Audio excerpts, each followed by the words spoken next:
இந்த வீடியோவில் நாம் என்ன பார்க்க போகிறோம்னா Laplace transform of sine sine 4t என்ன அப்படிங்கிறத தான் பார்க்க போகிறோம். ஓகேவா?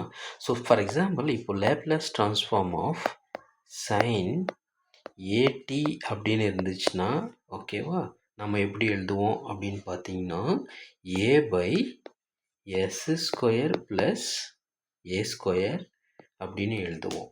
ஓகேவா? ஏ ஸ்கொயர் ப்ளஸ் எஸ் ஸ்கொயர்னு எழுதுவோம். ஸோ இந்த ரிலேஷனை யூஸ் பண்ணி நம்ம 4tக்கு எழுதுவோம். சரியா?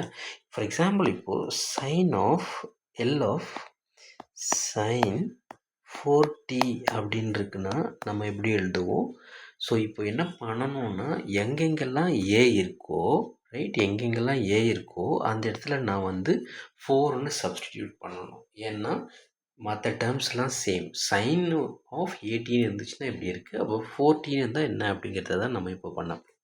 ஸோ ஏ எங்கே இருக்குது அப்படின்னு பார்த்தீங்கன்னா நியூமரேட்டரில் ஏ இருக்குது. அப்போது 4 டிவைடட் பை ஓகேவா 4 டிவைடட் பை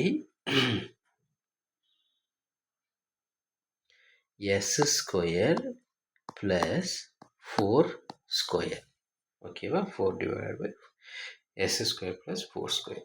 ஸோ இதை சிம்பிளிஃபை பண்ணிங்கன்னா என்ன வரும்னு பார்த்தீங்கன்னா சிம்பிளாக L of sine 4t is equal to 4 divided by S square plus 16 அப்படின்ட்டு நம்மளுக்கு கிடைக்கும். சரியா? இதுதான் வந்து எல் ஆஃப் சைன் 4tயோட வேல்யூஸ்.